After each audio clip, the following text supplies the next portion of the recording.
अब मेरी बेटी का घर है, मतलब मेरा ही घर है ना। क्या आप भी समधन जी?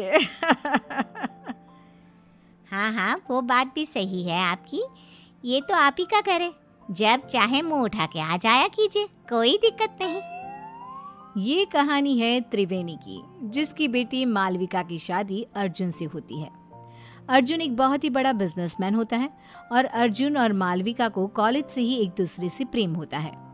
अपनी बेटी महलों में ब्याही गई है, इस बात का पूरा फायदा उठाती है त्रिवेणी, क्योंकि त्रिवेणी को पहले से ही चोरी करने की आदत होती है और अब वो अपनी बेटी मालविका के ससुराल में बार बार जाकर चोरियां करना शुरू कर देती है। तो चलिए देखते हैं कि कैसी है इस बिगड़ी हुई माँ की कहानी।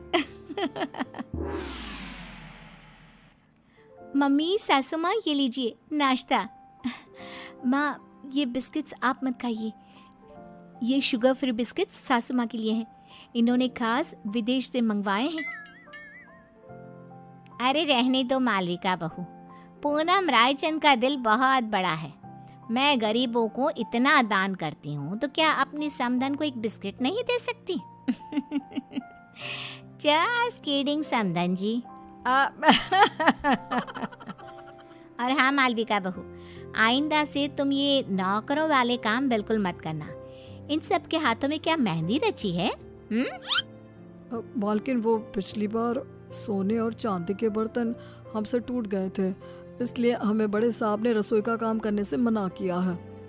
अरे चिल चिल, हम रायचंद हैं और इस महल में ऐसे हजारों सोने और चांदी की चीजें हैं, टूटती है तो टूटने दो, हमारे पास किसी भी चीज की कोई कमी नहीं है। ये सब सुनकर त्रिवेणी के मन में लालच का प्रकोप जाग उठता है और वो मन ही मन पूरे महल को निहारते हुए कहती है, हाय, अब जब ये पूनम रायचंद अपनी जुबान कह रही है, फिर तो इस घर पे भी हाथ साफ करना ही पड़ेगा।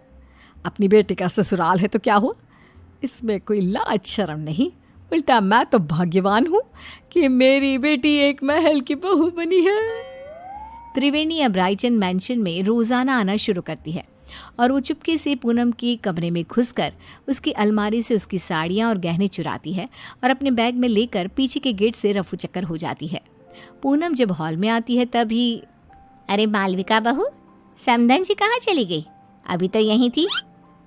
सासू माँ, वो मम्मी को ना आज मंदिर जाना था, आज कोई बड़ी पूजा है वहाँ, इसलिए वो चली गई। पूनम जब अपनी साड़ियाँ और गहने गायब दिखती है तो, ओफो, लगता है फिर से मैं अपनी साड़ियाँ और गहने कहीं रख कर भूल गई। लगता है लॉन्ड्री में गई है साड़ियाँ और गहनों को पॉलिशिंग के लिए दिया होगा। पूनम को भूलने और लापरवाही की आदत थी और कोई भी चीज़ यहाँ से वहाँ हो जाए तो वो उसका कसूर अपनी लापरवाही पर थोप देती, जो कि सच नहीं था। ये बस पूनम के मन का भ्रम था। ऐसे ही त्रिवेणी कभी रसोई में से चांदी और पीतल के बर्तन, कभी महल के मंदिर में से महंगी मिठाइयाँ, कभी कोई फ़ोन, कभी कोई घड़ी, तो कभी तिजोरी से पैसे चुराती रहती और महल में कानों कान किसी को भनक तक नहीं लगती।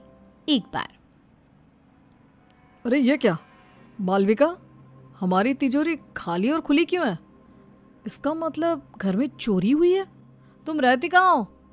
तुम्हारा हमारे कमरे ऊपर ध्यान नहीं रहता है क्या? ये क्या बेतुकी बात कर रहे हो आप अर्जुन? मैं इस घर की बहू हूँ और मेरे कंधों पर दुनिया भर की जिम्मेदारियाँ रहती हैं। अब क्या मैं कुर्सी लगाकर कमरे में बैठकर चौकीदारी करती रहूँ? वही रह गया है क्या? पूरे महल के हाउस कीपिंग स्टाफ और सिक्योरिटी को एकत्रित किया जाता है और सबकी तलाशी ली जाती है। पूनम को अब समझ में आ जाता है कि पिछले कुछ दिनों से सिर्फ उसकी ही नहीं बल्कि महल की काफ़ी चीज़ें भी गायब हो रही थी। पूनम का पति इंद्रेश कहता है, अरे पूनम, तुम खामखा अपने आप पर भुलक्कड़ होने का, लापरवाही होने का शक कर रही थी, जबकि चोरियां सिर्फ हमारी ही नहीं, पूरे महल की चीज़ों की चोरी हो रही थी और मालविका बहू और अर्जुन की भी कई सारी चीज़ें गायब हुई हैं। महल में सिक्योरिटी इंचार्ज बोलता है, बड़े साहब, हमने ये बात आपको बताने की कोशिश की, लेकिन पिछले कुछ दिनों से आप शहर के बाहर थे और मालकिन जी भी दिन भर बाहर रहती थी, तो बता ही नहीं पाए। महल में छोटी सी छोटी चीज़ें भी चोरी हो रही है। ये बात तो अब बहुत गंभीर हो गई है, और तगड़ी सिक्योरिटी तैनात कर लो, लेकिन अब इस घर में कोई चोरी नहीं होनी चाहिए। तभी वहां पे त्रिवेणी आ जाती है। क्या हुआ दामाद जी? और आप सब इतने चिंतित और परेशान से क्यों नजर आ रहे हो? कोई समस्या आन पड़ी है क्या? हाय हाय। अर्जुन त्रिवेणी को आए दिन होने वाली चोरियों के बारे में बताता है और त्रिवेणी थोड़ी सी घबरा भी जाती है। अरे बाप रे बाप, इतनी बड़ी बात! आम सी बात है, हमारे गली मोहल्लों में ना इतनी सारी चोरियां होती है, तो फिर ये तो एक राजमहल ठहरा।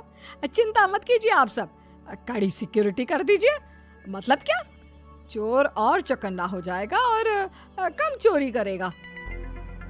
क्या मतलब है आपका समधन जी? अब हाय हाय, अरे गधेड़ी बेवकूफ त्रिवेणी, ये क्या बोल रही हो? बैल मुझे मार जैसी समस्या खड़ी मत कर त्रिवेणी। समधन जी, किस सोच में डूब गई आप? अब कुछ भी तो नहीं समधन जी, समधी जी, मैं तो बस ये कह रही हूँ कि आप अपना सारा सामान सहज के छुपा के रखिए, इसमें भलाई होगी आपकी। पूनम को त्रिवेणी के इस व्यवहार पर थोड़ा सा शक आ जाता है। त्रिवेणी अब से रायचंद मैंशन में आना जाना कम कर देती है अपने घर में। बस अब अपना अगले कुछ दिनों तक का स्टॉक तो मैं भर लाई हूँ। अब वहाँ रायचंद मैंशन में मामला काफ़ी गर्म है। जब तक वो ठंडा नहीं हो जाता, मैं वहाँ तीज त्योहारों में ही आया जाया करूँगी, क्योंकि अगर मैं वहाँ गई तो चाहे मैं एक चम्मच ही क्यों ना लूँ, उसे भी चोरी करने से अपने आप को रोक नहीं पाऊंगी। क्या करूँ, आदत से मजबूर जो हूँ।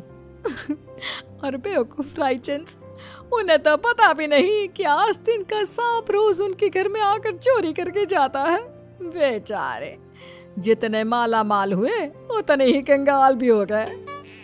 महल में एक नौकर पूनम के पास जाकर उससे कहता है, मालकिन, मुझे ना आपको एक बात बतानी है। वो दरअसल छोटी मालकिन की मम्मी यानी कि त्रिवेणी जी को मैंने अपनी आंखों से चोरी करते हुए देखा था। क्या तुम घन चक्कर हो क्या? तुम्हें ये बात मुझे पहले बतानी चाहिए थी ना। मुझे वैसे भी उस सो कॉल्ड समधन जी त्रिवेणी पर शक तो आ ही रहा था, लेकिन कंफर्म नहीं कर पा रही थी मैं आपको ये बात पहले इसलिए नहीं बता रहा था क्योंकि मेरे पास कोई सबूत नहीं था और आप मेरी बात पर विश्वास भी नहीं करते। और तो और त्रिवेणी जी इतनी चालाक हैं कि उन्होंने महल की उन्हीं जगहों पर चोरी की है जहाँ सीसीटीवी कैमरा नहीं है। अब देखना मैं क्या चक्रव्यूह रचाती हूँ।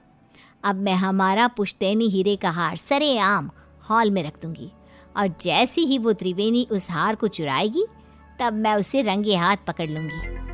पूनम की इन सब बातों को मालविका कमरे के बाहर ही सुन लेती है और वो अत्यंत हैरान और स्तब्ध हो जाती है।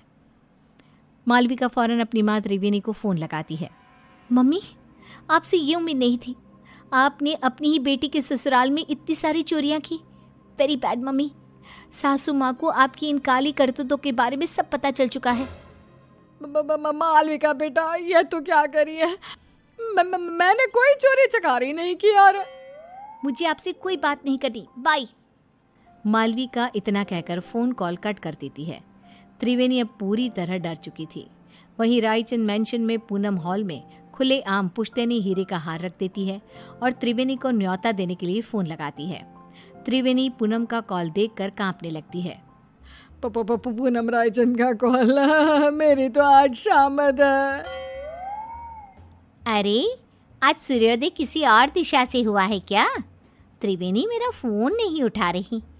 खैर, वो वैसी भी आज आने ही वाली थी 2 बजे तक।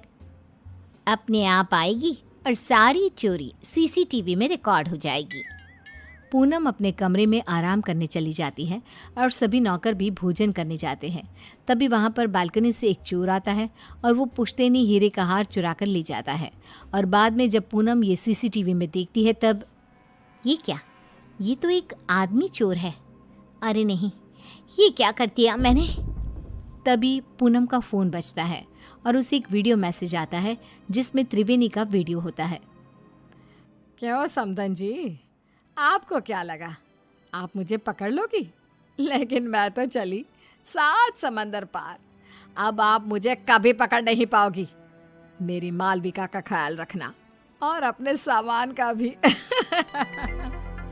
त्रिवेणी, तुम्हारी इतनी हिम्मत! पूनम गुस्से में फ़ोन पटक देती है और वहाँ त्रिवेणी एरोप्लेन में उड़कर सारा चुराया हुआ सामान लेकर रफ चक्कर हो जाती है।